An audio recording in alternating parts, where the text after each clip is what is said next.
গোপন পাপ নাই, কেউ বলতে পারবেন? তো আপনি কেন আরেকজনের পেছনে লেগে থাকেন? কেন গীবত করেন?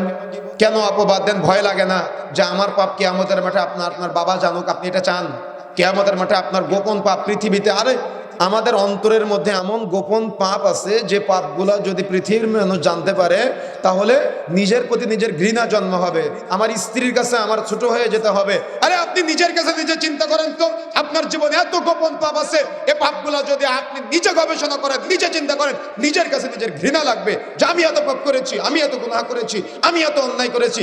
নিজেকে নিজে আত্মসমালোচনা করেন না কেন? নিজেকে নিয়ে নিজে চিন্তা করেন না কেন? আরেকজনের পিছনে লেগে আছেন কেন? আরেকজনকে নিয়ে ভাবার সময় কখন আপনি এত সময় পান? এত সময় কিভাবে পান আপনি? নিজেকে নিয়ে আগে চিন্তা করেন, তারপরে অন্যকে নিয়ে চিন্তা করবেন। আগে নিজে চিন্তা করেন কতটুকু গোপন পাপ করেছেন, কতটুকু গোপন নেকি আর আমল সাদকার আছে, কতটুকু গোপন আমল আছে আর কতটুকু গোপন গুনাহ আছে। বরং গুনাহের পাল্লা ভারী হবে, আমলের পাল্লা শূন্য। এই জন্য সতর্ক হতে হবে, সাবধান হতে হবে। আমি কিন্তু সহজ বাংলা ভাষায়, গ্রাম্য ভাষায় বলতেছি একবারে। প্রত্যেকে আমার কথাগুলো বোঝার চেষ্টা করবেন, প্রত্যেকে বোঝার চেষ্টা করবেন। আল্লাহ রাব্বুল আলামিন বলছেন ওয়াইলুল লিকুল্লি হুমাযাতিল লুমাযা, ধ্বংসপ্রাপ্ত ওই ব্যক্তি যে সামনে এবং পিছনে নিন্দা করে বেড়ায়। এখন আপনি চিন্তা করেন তো যে অপরাধীদের তালিকায় আপনি আছেন কিনা? চিন্তা করেন, গবেষণা করেন, ভাবেন যে আপনি কয়জন কাকে নিয়ে অপবাদ দিয়েছেন। এটা কিন্তু আল্লাহ কেন্দ্রিক পাপ না, এটা বান্দা কেন্দ্রিক পাপ। যাকে নিয়ে গীবত করেছেন, যাকে নিয়ে অপবাদ দিয়েছেন, যে বান্দাকে কষ্ট দিয়েছেন, কিয়ামতের মাঠে ওই বান্দা যদি আপনাকে ক্ষমা না করে, আল্লাহ সুবহানাহু ওয়া তাআলা আপনাকে ক্ষমা করবে না।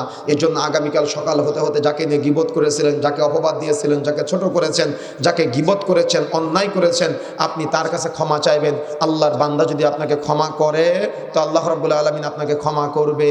আল্লাহর বান্দা যদি আপনাকে ক্ষমা না করে, আল্লাহ রাব্বুল আলামিন কিন্তু আপনাকে ক্ষমা করবে না। যতই মুখ চুলকাক জবান বন্ধ রাখতে হবে, যতই কান চুলকাক শোনা থেকে বিরত থাকতে হবে, যতই চোখ চুলকাক দেখা থেকে বিরত থাকতে হবে। কানকে নিয়ন্ত্রণ করবেন, চোখকে নিয়ন্ত্রণ করবেন, জবানকে নিয়ন্ত্রণ করার চেষ্টা করবেন। আরো তারপরে কি হয়েছিল, তারপরে কি হয়েছিল, তারপরে কি হয়েছিল? এই চায়ের দোকানের সংসদ ভবনগুলো পরিত্যাগ করতে হবে। কথা বুঝেন না মনে হয়? চায়ের দোকানগুলো এক একটা সংসদ ভবন, পুরা এলাকার নথিপত্র সেখানে থাকে, আর সেখান থেকে গোটা এলাকায় ছড়ায় যায়। একজন ব্যক্তি একটা অপরাধ করতে পারে নাই, তার আগে মিডিয়া তৈরি হয়ে যায়, এলাকার মানুষের কাছে পৌঁছে যায়। বরং আল্লাহর একজন বান্দার পাপ গোপন করবেন, আজকে থেকে মনে রাখবেন, গোপন করলে আল্লাহ খুশি হয়। গোপন করলে বোন আপনাকে বলে যায় শাশুড়ির পাপ গোপন করবেন, স্বামীর কাছে বলবেন না। শাশুড়িকে ক্ষমা করলে কি হয়? শাশুড়িকে ক্ষমা করবেন, শাশুড়ি যারা আছেন বৌমাকে ক্ষমা করবেন। এত বৌমার পাপ কেন তার ছেলের সাথে, আপনার ছেলেকে বলতে হবে? তার স্বামীকে কেন এত বলতে হবে? এই খুঁটিনাটি পাপ ক্ষমা করা যায় না, খুঁটিনাটি ভুল ক্ষমা করা যায় না, কেন বলতে হবে মেয়ের সাথে, কেন বলতে হবে আরেকজন ভাবির সাথে?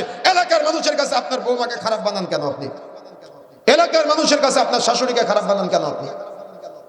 আর যারা কাপুরুষ আছেন, আপনারা আপনার স্ত্রী কোনো একটা ভুল করলেই চায়ের দোকানে বসে নিজে চায়ের দোকানে বসে নিজের স্ত্রীকে নিয়ে সমালোচনা শুরু করেন। লজ্জা আছে আপনার? শরম আছে আপনার? এই জাতিকে আমি বুঝাবো কিভাবে?